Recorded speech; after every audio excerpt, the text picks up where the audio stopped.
Honored to be a part of the Cotton Bowl again. Just a tremendous bowl, and I've said this many times that the Cotton Bowl does a great job in their hospitality. Everybody there takes a lot of pride in the bowl, and it's a great setting. Have a great opponent. Have a tremendous amount of respect for Texas, Coach Sarkisian, his staff, the players. It's going to be a great environment, and we're very excited to play in the game. All right, Coach, your first question is going to come from Michael Cohen. Michael, please come off mute and ask your question. Hey Ryan, Michael Cohen from Fox Sports. Back when you were making the decision to give up play calling, you had talked about how it would afford you some opportunities late in the season to be involved in the team in other areas. Now that time of the year has arrived, what are some areas that you think it's really benefited you and ways you've been able to get your hands on different parts of the program? Well, I actually think this time of year in the playoffs, I've had more time to actually be part of the football during the season, a little less. But now that we've been in the playoffs, been able to step aside really, in terms of some of those other things and really get more involved with the football, which has been great. But certainly having Jim Knowles and Chip Kelly here allows me the opportunity to step away, be around the team, look at things that certainly with a wider lens. And that's been very important this season.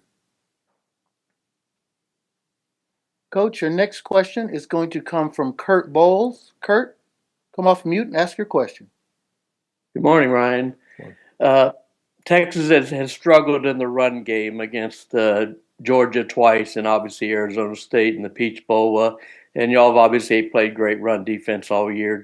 Does this look like an area you feel like you could exploit Texas? I look at their offensive line, the coaches, their running backs, and I know that they're very, very talented. They're very good. So we're going to have to be at our best. I know that. And they're always looking for balance. Again, I have a tremendous amount of respect for Sark and the way that he designs his offenses, the way he calls the game. So our defensive staff is going to be working around the clock to put a great plan together. And then our players in terms of executing the plan. And that's what's most important as we head into this week and focusing on the process. We know when we get to this point in the playoffs, we're going to be playing against great players and great scheme. And we know that, this offense has a chance to be very, very explosive. So we got to get back to work this week and focus on the game plan, make sure that, we have a good mixture of the things that we've done in the past, mixed in with things that are possible change-ups along the way based on how they attack us.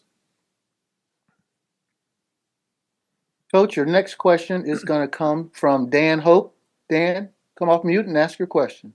Ryan, you guys entered the CFP. A lot of people were doubting you. Now you guys are considered the front runner to win the national championship. How do you make sure that you guys continue to play with the same edge now that you're getting a lot of praise when you were coming in with maybe a lot of people doubting you? Yeah, I mentioned it to the team the other day. Same guys in a room as was there a month ago. And, nothing that's happened in the past or really the noise that's around the building has anything to do with our preparation and our focus and our process. And that's what we've been diving into. And, we don't need any extra motivation to win this game. But one thing that does motivate our team is an opportunity for the team to play for another week together. And, this is a great group of guys that cares a lot about each other, have fun with each other, that love competing with each other. You can see the passion on the field when they get on the field. And, I think the way that this format is and the way the playoffs are set now, it allows us an opportunity to grow as a team and to learn and to get better and to peak late in the season. And so I think we've learned a lot about our team. I think we've grown a lot as a team. And, we're banking on this to be our best football of the season. But these guys, they care a lot about each other. And we're just going to focus on the execution and making sure that, we're preparing ourselves as best as we possibly can to go play this game against these guys on Friday night. And that's it. Nothing else matters. I've said this before. nothing that's happened previously is going to have any effect on what's going on other than learning from our experiences.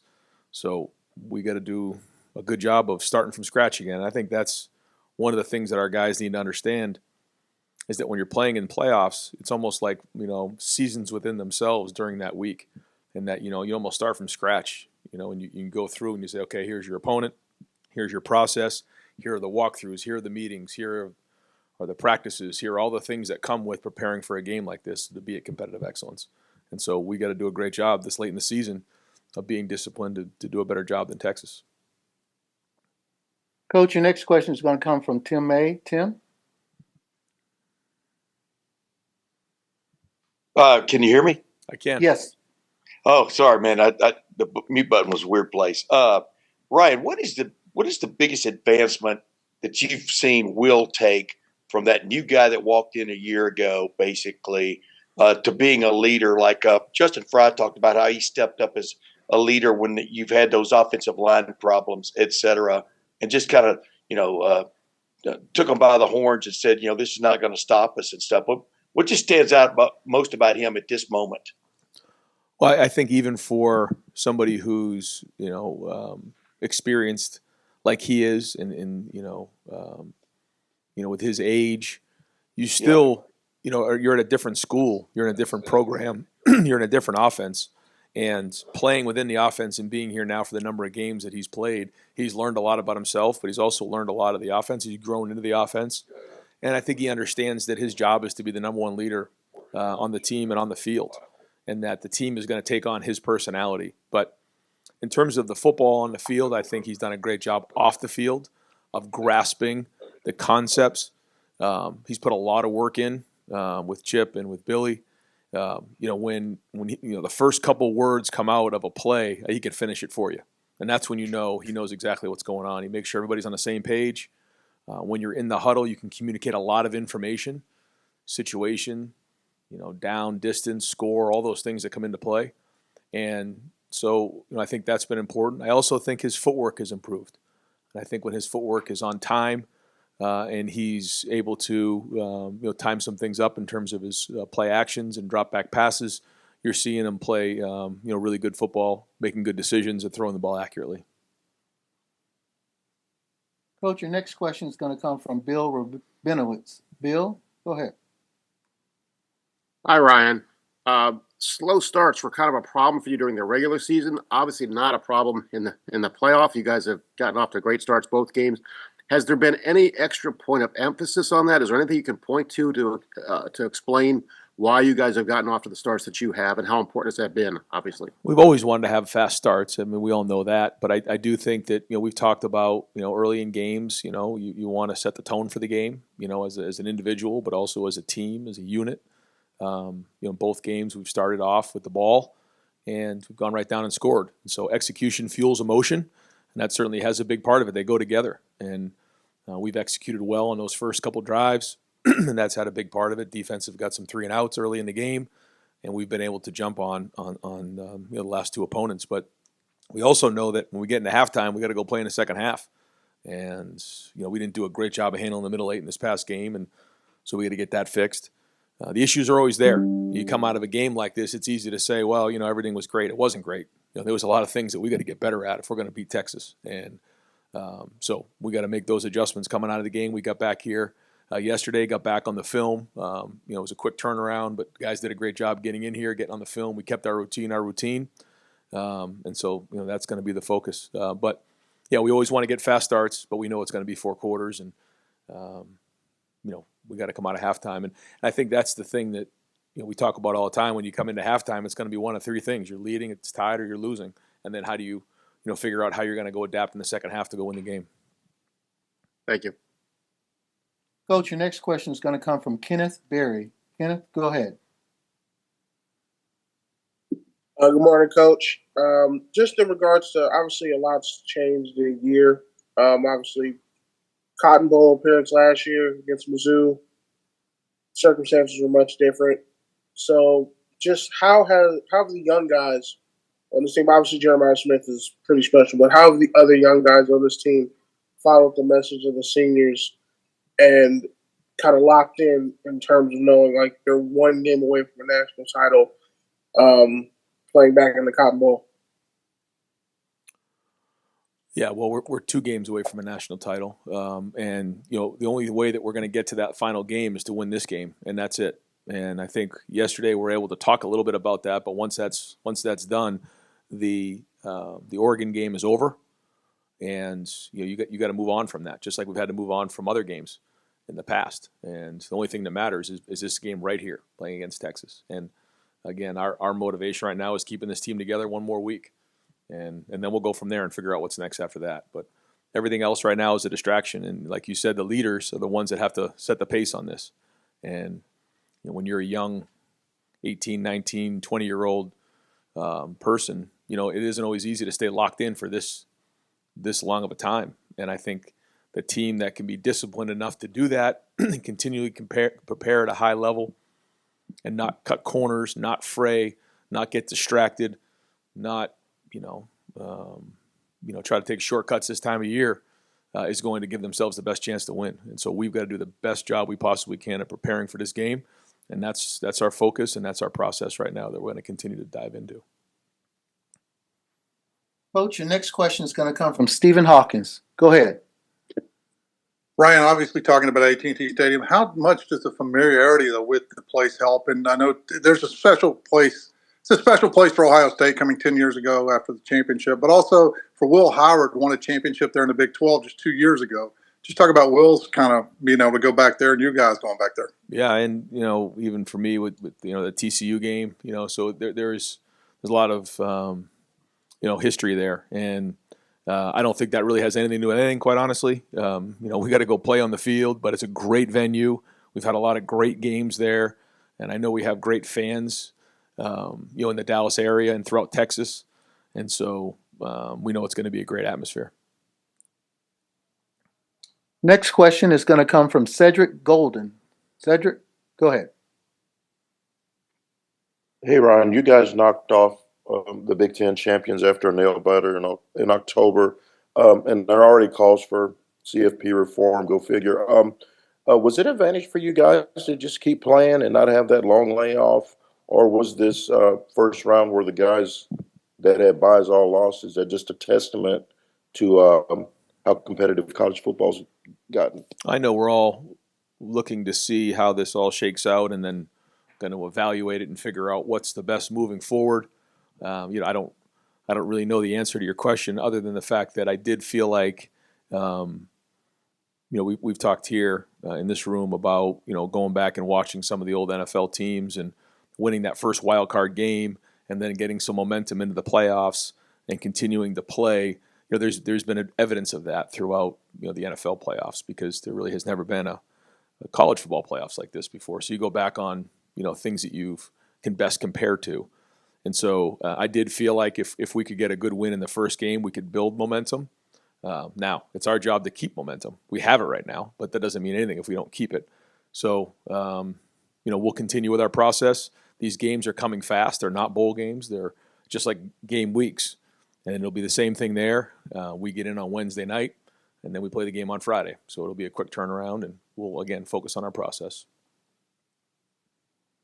Coach, your next question will come from Jeremiah Smith. Jeremiah, go ahead. Hey, Coach. Will looked maybe the most comfortable he's looked all season against Oregon. How do you, going into this game, capitalize on that confidence, that momentum?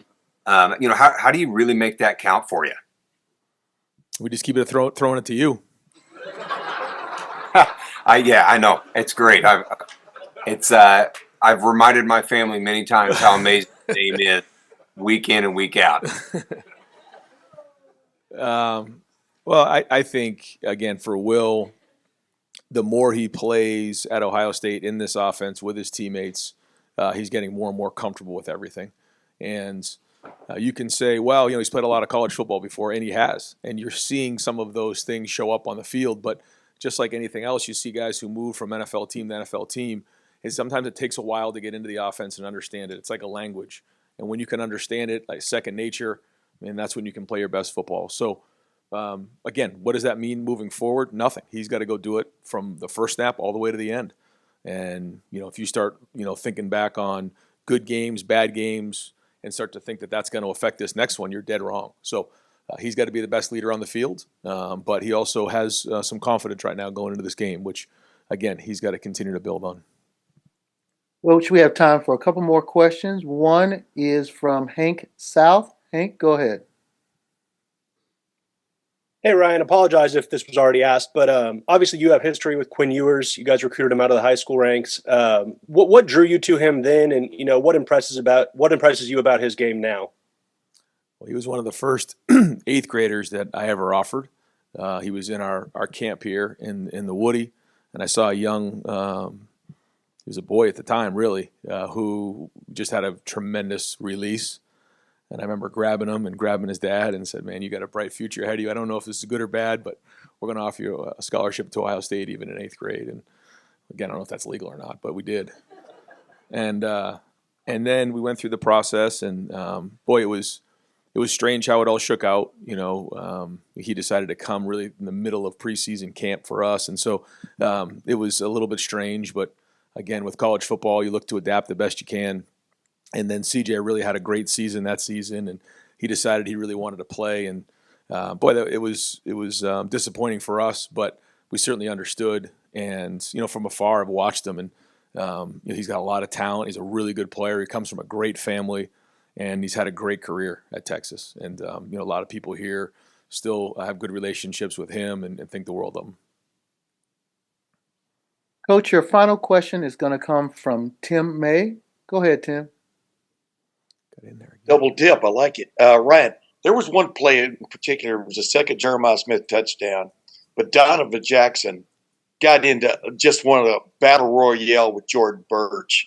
Just what has Donovan really brought to this team, above and beyond moving over that left tackle, playing selflessly and stuff. But it was just, it was cool to watch. And maybe put that into words for me, what he's meant. Yeah. I would say, in terms of his leadership, he's been extraordinary. We all know the story. This is a guy who came back, by the way, from Texas. So I'm going back to his home state to play in this game, which is great, exciting for him. But he came back to play guard and be the top guy taken in the draft next year after a very long decision with he and his family. So then, after that Oregon game, to have to go move to tackle, it was a very selfless thing to do. But in the meantime, when he's embraced it, and this is a great message for our young players, he embraced the change for the team. He's now become a very, very good tackle, and he's increased his value exponentially, in my opinion, with the ability to play both positions. We'll need him to play that way in this game. They have tremendous pass rushers. They do a great job rushing the passer on the edge. They have some really good players. But he battled his tail off, and all those throws that Will has an opportunity to push down the field, it's because of the protection of the offensive line. So that goes into a lot of work, and sometimes I don't know if the offensive line gets credit for the protection, because in the pass game, it doesn't work if we don't have protection. It doesn't work if we don't run the routes properly. It doesn't work if the running back doesn't pick up his blitz, and then obviously the throw and catch. So a lot goes into the passing game, and the protection's a big part of that. Ryan, you said this time of year you have a little more time for the football of things. What does that look like for you, both like in game preparation and on game day? Just feel like, it's just this time of year, and when you're in the playoffs, it's ball. It is. It's just like, putting the best plan you possibly can, for a guy. So, that's what we're in the middle of right now. Today's a huge game plan day for our staff. So, once we get done this, I got to dive back into that and in all 3 phases, making sure it all fits. And that's the part I love. I mean, I certainly love the other parts of it, but I love this being able to jump into the football and be in the middle of all the decisions that are made schematically. After the first Oregon game, Ryan, you said that you guys wanted to re-engineer your defense. Whatever you guys did has worked so far, for sure, schematically. Well, I think the first thing is, and it goes back to what we were talking about just a few minutes ago, like the way that things are designed now, you're able to grow as a team when you think about, how sometimes in the past, maybe that game could have cost us our whole season. And now we're able to make adjustments and learn and grow and build as the season's gone on. And so the first thing, it was clear to see in that game, we had to get lined up. We had to win the pre-snap battle. And that was the first thing. When you line up quickly, then you can communicate better. You can disguise better. and then you can recognize what you're dealing with across the line better. And that was just one part of it, but that was a huge part. And then obviously there's the post-snap adjustments of just certain techniques and how we're playing, but most importantly, it was winning that pre-snap battle and making sure we got aligned. There are some schematic things certainly we did change. I won't get into those, but I mean that was 80% of it. Coach Day, you talked about Quinn Ewers. What makes him so special and a challenge for you guys to face? I think his talent of throwing the ball is just off the chart. You just see him flick the wrist, and it's just very, very accurate. He's smart, can anticipate. He's a competitor. He's been in big games before, won big games. So one of the best quarterbacks in the country. So it's going to be a great challenge for our defense. Coach, you've talked about the mission is to keep this team together. That's the goal. That's what this is. Can you tell us what it's like being around these guys right now with that, that being the driving force, keeping this going? So it's just a great group who loves being around each other, and we're on the bus after the game. I'm on bus one with the defense with my family and some of the other coaches and their family, and in the back you can just hear the defensive players talking about almost every play. They were talking about football the entire ride, talking about this play and that play, and giving each other heck for you left me on this one, you didn't make this call or whatever it was. They just love ball. They love playing together. They love the grind of it. They love walkthroughs. They love practice. They're in the building right now getting extra film work in, and they love playing with each other. And you can see it. You can see it the way that they're playing. They're playing right now with great passion. The physicality, the running, and the hitting that was going on the field was tremendous in that game, and it's got to continue. You've referenced NFL a couple times now. How this is starting to resemble it, move on. Did that experience help you at all? I mean, what you experienced there in the league into what's happening right now, and can you just talk a little more about those similarities in terms of moving on? Being in that league certainly, gives you a different perspective.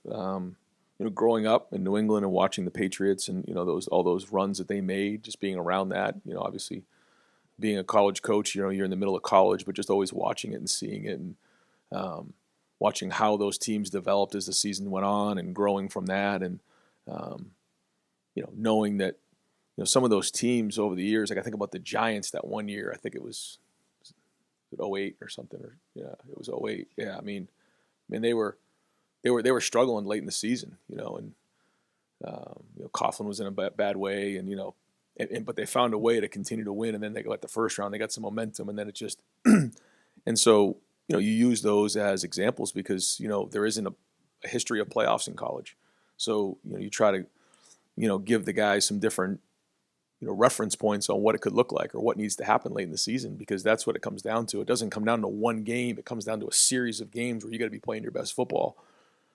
And I think that's probably the biggest difference that I see is, we talked about this in the preseason, like fundamentals, techniques, all those things are going to be critical. And then like what you're running late in the season is going to be important.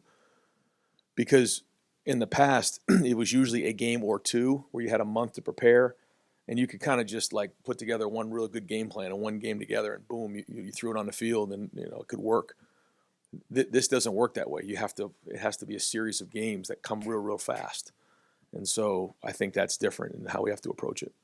Advantage for you guys at this moment? I mean, it seems like when you've got momentum, you want to keep momentum. Yeah, well, that's it, and that's what momentum's all about. You got to keep it. And if you don't have it, you got to go get it. But we've been looking at this thing from the beginning on how do we get to this point and play our best football and be able to sustain it throughout the whole month and into January. So again, this is all about Texas right now. We got to go do it and put it on the field, but I think our guys are in the rhythm of that. We got to keep our game week going and then focus on our process. That's it. Real quick, Jaden Field, who makes the 46-yarder. Yeah. How big was that? Was that a test both for him and for you guys? You could have gone for it there. Typically, maybe you would. Yep. You're still up 14-0 if he misses it, but you've learned something about him if he misses it. Instead, maybe you learned something that he made it. Yeah, everything you said is exactly right. We could have gone for it there. I felt like, I think it was a 46-yarder, and it goes right down the middle. And I think that's going to build confidence for him going into these last two games. And we know he can do it. He got into a bad way in that game, and So, we wanted to pull him out of it. And, we did have a little bit of that kicking competition going into the week before. And, he did a nice job. He responded. And I think everybody, when we put somebody in the game, we all believe that you can do it. And we made sure we told them that. Like, we put you in the game, it's because we believe you can do it. Otherwise, we wouldn't put you in the game. Our team believed that he could make the kicks. He did, and did a nice job. Did his job, and that's it. Everyone's got to do their job. Long snapper's got to do his job. Holder's got to do his job. The right wing's got to block for him, and then he's got to make the kick. That's his job, and he understands that. And but good to see him put 2 through, and we're going to need him in this game as well because it's going to come down to a couple plays like it normally does. Ryan, obviously Coach at Ohio State. There's a sense of immediate, like people want immediate results. I imagine this is the type of defense you wanted to see when you hired Jim back in 2022. But just the journey that this defense has been on from that year to now, what's that like to see as Jim is finally kind of putting together what he really wanted to do? Yeah, and I think it's a staff that's grown, but it's also a bunch of players who have grown and stuck together and played a lot of football now. So the combination of the scheme and the guys, understanding how the scheme is adapted over time. But then when you look at the number of starts on that defense, it's adding up. And I think that is probably one of the most important things. You look at like the team in 19, our defense in 19, those linebackers, those guys were veteran. They'd played a lot of football before. And I think that makes a big difference because you might have some talent, but when you have guys who have played a lot of football, you can adjust quickly. You can make, put game plans together where there's reference points. Guys recognize plays. I thought we did a great job, like on that trick play. Like we recognized that thing and snuff it out quick. Guys saw that. Tyleek was on that. Mitchell Melton recognized it, ran to it. Kenyatta Jackson did a nice job. I mean, those are the types of plays that when you have older guys who have seen things before, they react quickly to it. And even in the game, there was a couple plays on 4th down where they lined up in funky formations on 4th and short, where it looked to me like they were gonna try something there. We lined up pretty good the first time, and then got in at halftime and recognized that we probably were susceptible. They lined up in it again. We had made the correction, and then they shifted back out of it and punted it. And that was a big stop for us because we knew in this game we couldn't give them anything in those areas because that's what they had done this year. They had found those moments in the game to turn the game by getting a first down. The reason I say that is, when you have veteran guys like that, you can quickly show them the iPad, get it fixed, and they put it on the field fast. And those things add up when you have veteran players. And I do think that our defensive staff has done an excellent job. They're going to have to continue to put a good game plan together. But ultimately, it comes down to the guys on the field. And I just can't say that enough. Again, sometimes as coaches, we get a lot of the attention, but these players are the ones playing. And so ultimately, I think that's been the difference this year. Ryan, you were talking about Quinn. What was his year here like? Obviously, coming in when he did, wasn't here that long, was down the depth chart. I think he only played like 3 snaps. But from your perspective, how did he deal with that? How did he grow maybe as a player here? What was that season? It was very unique, and he came in. It wasn't midway through preseason camp, but it was close.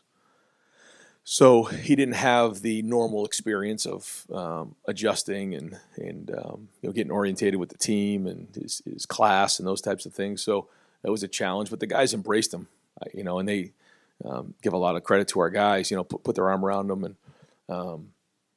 And then as the season went on, he did everything he could. We did a little extra work for him at the end of practice to get him up to speed, but he was already behind a decent amount just because of how late he came in. But he always had a great attitude. You could see the talent. And we certainly, didn't want to see him leave, but we knew he was going to be a special player. Right, with the way that this defensive line is playing for you guys, what does that allow the linebackers in the secondary, particularly like Denzel and Davison, who struggled in that first matchup against Ryan? It didn't even seem like they had to strain the way the defensive line was pressuring Dylan. What does that give you guys looking forward? Yeah, well, we talk about the coverage and rush working together, and although we had 8 sacks in the game, there was several of those that probably should have been credited to the secondary. You can tell that the first read was taken away. Well, that this is a very good quarterback, and so I think there was some disguise in there that was well executed. There was a couple times they took shots down the field, and Davison and Denzel were on top of both of those. which was huge because those are game-changing plays. And, we knew that at some point they were going to try us at corner, and the guys did a great job in those spots. And all that stuff adds up. And then when you find yourself up a couple scores and it turns into a passing game, now we can pressure, put pressure on the quarterback. I thought we did a good job of disrupting some of the passes by getting our hands on at least 3 or 4 of them up front. And we were close to a bunch of interceptions too. So we're getting our hands on balls. We were active, but it's everybody's coverage and rush working together. But to your point, when the defensive line can, stop the run the way that they did with the linebackers as well, safeties weren't part of that as well. I guess it's everybody, but everyone's got to do their job, and the defensive line certainly did their job in this game. When you talk about enjoying these wins for 24 hours or at least the trip home, did you actually do that on Wednesday, or did you have Texas film up, or what did you do on the flight home? Yeah, I took the first 2 hours of the flight and went through the film, made a bunch of notes so that, when we got in here the next day, we ended up getting home at about 5, so it was a quick turnaround. But wanted to get all that out of the way so when we got in here we could get going. But after those 2 hours, jumped on Texas and dove right into it. Kind of run on adrenaline a little bit. Didn't really sleep on the flight. A lot of people were knocked out. I wasn't. I was grinding on that film and trying to figure out, how to get a head start so that when, because sometimes your best thoughts are when the head hits the pillow that night or when you wake up in the morning fresh. And so sometimes I just like to get that picture in my mind of, okay, here's a red zone, here's a third down, here's how they're trying to attack you. And then you just, right before you go to bed, you just write something down. And when you wake up fresh in the morning, it's amazing how some things come to you. So I tried to get my eyes on it and then slept for a few hours and got back in here. Ryan, you've had over your time here, probably half a dozen quarterbacks leave, but with Quinn, this will be the first time you've actually played one in a matchup or in a game. What do you think that'll be like, just from game planning, having familiarity, from getting to play him in action? Just what do you think? Yeah, I mean, he's in a way different place than he was when he first was here, and but got a lot of respect for him, and so he's going to do everything he can to win the game. We're going to do everything we can to win the game, and I don't know, but I guess it will be the first time that happened. But he's a tremendous competitor, and we know it's going to be a big challenge for us. That you were disappointed what were the conversations like when he'd only been here 4 months? He came early. Like, was there like a hard sell to stay? Like, what were those conversations like? Yeah, of course. Yeah, of course we wanted him to stay, but also I think he saw what CJ did, and he wanted to play right away, and that's the competitor in him. And we wanted him to stay, but we understood, and that's kind of the way things work nowadays. And obviously he's had a great career, and it's just, unfortunately the way things work now. Fortunately or unfortunately, I think it's good for guys when they have an opportunity to go different places to play, and it's the game nowadays. And so there's only typically one quarterback who's going to play unless there's an injury or something that happens. But again, he's had a great career and nothing but praise for him as a person. Scenario probably could play out in the future because the way guys leave, I imagine this will not be the first time you play somebody. Yeah. I think you're going to see it more and more. That was only the second game for the new version of the offensive line. What did you see from that group as they continue to build game to game here? I thought they competed. Like anything, you come out of the game and there's things you want to clean up. But I love the attitude. I love the effort. I love the intensity. You see us score that touchdown in the second half, and I mean all 5 guys, the tight ends, Brandon Ennis. I mean they're just pumping their fists and getting in the end zone and getting a piece of Travion after they would run it in, and that's the passion that we need, and it starts with the offensive line. Andrew from Cleveland.com. Ryan, you talked a lot about peaking at the right time, but what does that look like in application? What does that look like September, October? Obviously, keeping guys fresh, keeping guys healthy is a big part of that, but how do you make sure that, you're still winning your games in September and October, but knowing you still have to play our best football at the end of the year? Yeah, well, the focus has to be on your fundamentals, your technique, building a foundation as the season goes on. Because if you have an identity, then it certainly allows you to have counters off your identity. When you don't have an identity, you're a team running a bunch of defenses or an offense running a bunch of plays, and that's never good. So you got to have something to fall back on. You got to have a foundation that's built throughout the season. And, if you compromise that to win a game along the way, you can find yourself in a bad way late in the season. And so we certainly didn't want to do that. We had a plan for that. We stayed to it. But that doesn't matter if we don't go do it this week. And that's it. And our guys understand that. But still, it's just we have to make sure we stay focused because, just a couple weeks ago, I don't think too many people in the country believed in this team. And now, the sentiment's changing. And that can't affect how we go to work every day. It has nothing to do with how we prepare in this game. We've got to stay focused on our process and continue to do what we've been doing the last couple of weeks. Talked in the past and mentioned it today too about this being about the players. See the video from the locker room, Brandon. I think it was Brandon celebrating with you. What has it meant to you that even though you don't want to take credit, these players are rallying around you a bit?